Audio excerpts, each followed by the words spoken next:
On va évoquer 4 sujets comme d'habitude. Ce soir, nous parlerons du trafic des faux médicaments qui reste un fléau en Afrique de l'Ouest. Nous parlerons aussi de la Guinée où on a enregistré 3 morts en 2 jours. Il y a eu des heurts et des scènes de saccage au niveau de plusieurs villes du pays. Le Soudan, la réforme au sein des services de sécurité qui passe très mal. Et puis nous parlerons enfin du Togo. Ils ne sont plus que 9 candidats en lice et à la retraite d'une candidature enregistrée au niveau de la Commission électorale nationale indépendante autour du plateau pour évoquer ces sujets. Ce soir, Firmin Teko Agbo, chroniqueur politique, est au rendez-vous. Bonsoir Firmin. Bonsoir Samuel Niaoui, merci de m'avoir invité. En face de vous, Horus Donkovi, activiste panafricain. Bonsoir Horus. Bonsoir Samuel, bonsoir à tous ceux qui nous suivent. Chris Ega, directeur de publication de Express Info. Bonsoir Chris. Bonsoir mon cher Samuel. Bonsoir à tous mes confrères. Bonsoir à tous les téléspectatrices et à tous les téléspectateurs, tous ceux qui nous suivent en tout cas en ce moment. Nous allons donc faire un coucou très spécial aussi à tous les confrères qui sont très nombreux à Accra cette semaine. Oui, qui sont peut-être en train de nous suivre. C'est dans le cadre de portes ouvertes de la presse qu'organise le CONAP. Ça s'appelle la 6e édition. Donc on va permettre à la population de toucher du doigt les réalités de notre terrain, de toucher du doigt les journalistes qui voient souvent sur les écrans, dont ils entendent les voix à la radio, et tout ça. Donc il y aura même des émissions en direct là. Donc c'est une fête de la presse. Donc c'est une très bonne chose. Nous leur souhaitons beaucoup de courage et que la fête soit belle. Et c'est vrai aussi, Chris, il y a un certain nombre de personnes qui m'ont écrit qu'ils pensaient qu'on aurait un peu délocalisé, regard croisé sur Caral de ces jours-là. Ça aurait été une belle initiative aussi. Ah oui, en tout cas, ça nous permettra, en tout cas, nous qui venons ici souvent, et si jamais on est de ces gens-là qui sont invités le jour-là, malheureusement, c'est pas arrivé, ça nous aurait permis d'émettre depuis Cara, par exemple, et puis de faire un peu de tourisme. Peut-être que les gens, les relations commencent à se créer, les gens qui nous ont souvent regardés, qui nous ont jamais vus, on peut échanger avec eux, en tout cas, animer comme ça pour que les gens se voient, touchent du doigt, comme l'a dit tout à l'heure Firmin, comment ça se passe, parce que ça ne se passe pas à l'écran, ça se passe dans un studio. Comment ça se passe dans un studio? Je crois que les gens seraient curieux de savoir comment ça se passe. Et puis il faut noter aussi que New World TV est tellement suivi à Cara. Je me rappelle la dernière fois que j'étais à Cara. Tu l'avais dit d'ailleurs. Oui, l'hôtel dans lequel j'étais, les motos que je prenais, les gens disaient, même dans les restaurants où je mangeais, les gens disaient, mais on vous connaît, on vous suit régulièrement, c'est New World. Et on s'était changé de numéro. Quand même, je suis revenu ici le mercredi, quand j'étais passé ici, les gens m'ont écrit, on venait encore de vous suivre. Donc New World fait du bon boulot. Donc on peut souhaiter que beaucoup de courage et félicitations. Bonne continuation. Vous le remarquez aussi? Oui, c'est vrai que ce qui m'avait la première fois frappé lorsque je commençais d'ailleurs à débattre sur les plateaux il y a cela 2-3 ans, c'est que on me faisait comprendre qu'on était nettement plus suivi à l'intérieur du pays que même à Lomé, où les gens avaient parfois des difficultés à se brancher. Et ça m'avait assez surpris parce qu'effectivement on avait des gens de l'intérieur qui intervenaient en disant mais oui voilà, mais moi j'ai pensé ça, je pense cela sur ce sujet-là, j'ai aimé cette intervention-là, cette intervention m'a pas trop plu, ainsi de suite. Et c'est plaisant parce que le Togo se résume pas à Lomé, et c'est bon d'avoir des avis de Cara, de Dapaon, de Mango, d'Atapamé, de Kpalimé, des autres villes. Je dirais même que ce qui aurait été intéressant pour regard croisé, c'est peut-être même avoir peut-être sur les plateaux des gens qui ne séjournent pas souvent à Lomé, des professeurs d'université de Cara, peut-être des personnes qui, comment dirais-je, qui y vivent, mais qui sont des responsables de société ou des responsables, comment dirais-je, administratifs et tout ça. Et ça aurait été intéressant de voir un peu en termes de réalité ce qui se vit là-bas et de pouvoir justement faire cet échange-là, avoir des essences de Cara du côté de Lomé. Oui. Voilà. D'accord, on étudiera naturellement toutes ces propositions dont on tiendra compte évidemment. On va parler donc de notre premier sujet. On s'intéresse à l'Afrique de l'Ouest et le trafic des faux médicaments avec un témoignage il s'appelle Ayao Yevi, il est togolais.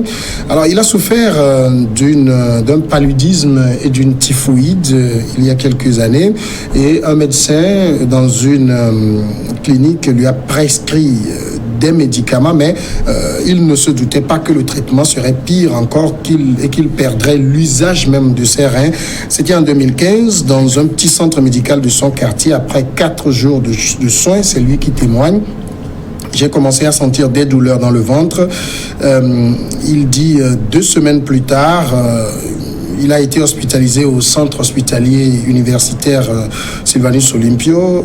La quinine et l'antibiotique utilisés pour me soigner dans le cabinet médical étaient de faux médicaments et ont abîmé mes reins.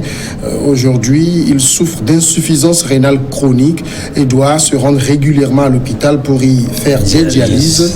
Mes activités sont totalement paralysées car je ne suis plus en bonne santé pour exercer mon métier.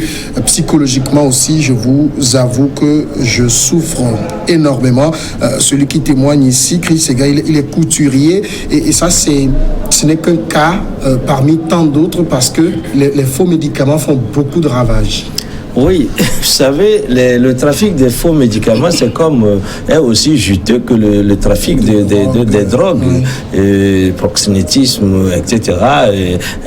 C'est un trafic qui est très dangereux et je crois que le témoignage que on vient de nous lire n'est qu'un aspect de l'iceberg parce que les gens en souffrent. Ils ne font pas forcément, ils n'ont pas l'occasion de s'en ouvrir comme ça, comme on vient d'écouter ce témoignage-là. Et je crois que ce qui est dommage, c'est que ce trafic-là, ces médicaments se retrouvent parfois, si souvent, alors sur des étalages aussi permis que ceux des pharmacies, de certaines pharmacies. En tout cas, hein, on ne peut pas généraliser.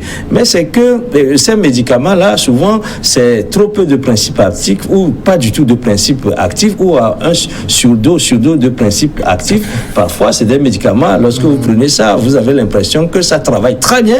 Alors, peut-être que il y a un surdosage du principe actif, ce qui fait que il y a une forme accélérée de travail, mais vous en pâtissez forcément. Je crois que c'est ce qui est arrivé justement à celui-là.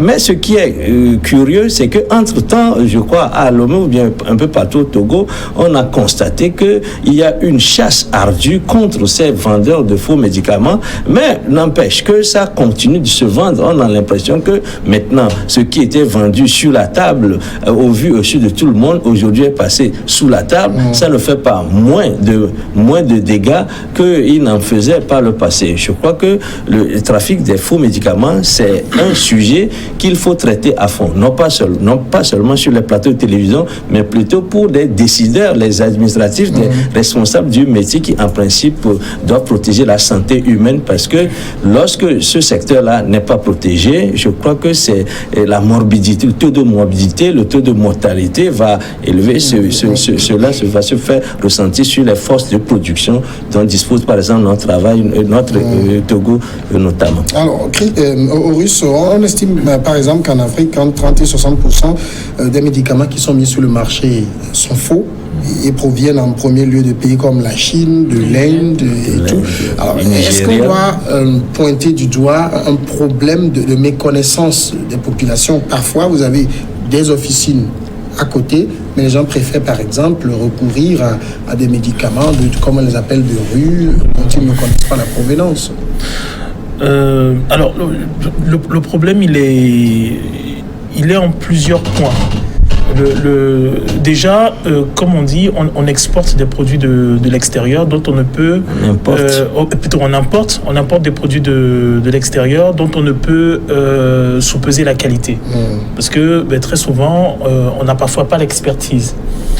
Donc il y a déjà ce premier problème-là. On a le problème de repérage de ces produits qui sont trafiqués au niveau de nos frontières. Mais il y a aussi le fait que nous-mêmes, nous ne produisons pas. Ouais. nous avons un savoir qui est là, qui est issu de nos traditions, qui est aussi de nos peuples respectifs, que l'on peut exploiter, mais que nous ne synthétisons pas. Nous n'avons pas fait comme la Chine, une médecine traditionnelle qui actuellement a une expertise telle qu'elle arrive à concurrencer la médecine moderne. On a péché beaucoup sur ce plan-là. Conséquence, on est dépendant en tout. Et on se retrouve alors avec deux gros problèmes. C'est des médicaments trafiqués qui sont difficilement retraçables, qu'on peut retrouver dans nos pharmacies, qu'on peut retrouver à l'étalage. On a actuellement au niveau de, par exemple, le monsieur qui s'exprime parle de clinique. Il parle de quelqu'un qui lui a donné des soins. Le problème qui se pose à Lomé, c'est que parfois celui qui nous prescrit des médicaments n'est pas tout le temps un médecin. Et même un infirmier. Même un infirmier, c'est quelqu'un parfois on voit quelqu'un qui a une blouse et voilà, naïvement on se dit que c'est un médecin, que c'est un docteur, qu'il a la capacité de nous prescrire. Ça c'est un. Deux, on va consulter, mais on n'a pas alors j'ai vu que au niveau des hôpitaux, ils essayent de mettre cela en place, mais c'est difficile. On n'a pas de carnet de santé. Ça veut dire que quoi? Ça veut dire que quelqu'un, par exemple, qui est malade n'est pas suivi du bas âge jusqu'à son état adulte. Normalement, il aurait dû avoir un carnet de santé où on a un suivi médical de cet individu. Donc le docteur qui vous consulte a déjà dans ce carnet ce que vous avez pu avoir comme traitement, comme l'historique de voilà. Donc on a déjà ce problème-là. On a un autre problème, c'est celui de quelque chose qui est très vicieux, qui est celui de la condition du corps médical même, en termes de recyclage, en termes de perfectionnement, en termes même d'émolument et de réalisation d'eux-mêmes. Conséquence, ça fait que si par exemple vous allez parfois dans certaines cliniques, vous avez plus d'agents médicaux que de patients. Donc vous avez des commerçants. Et ça s'en ressent sur votre ordonnance. Parce que vous allez voir parfois certains praticiens qui vont vous prescrire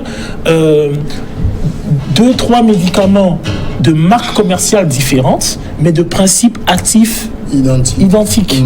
Donc il y a tous ces phénomènes-là. Il y a tous ces phénomènes-là. Et je pense que il faut, pour pouvoir arriver à régler ça, il faut régler à chaque étape. Il faut régler le problème des médecins, le problème des pharmacies, le problème des exportations et la création de notre propre pharmacopée.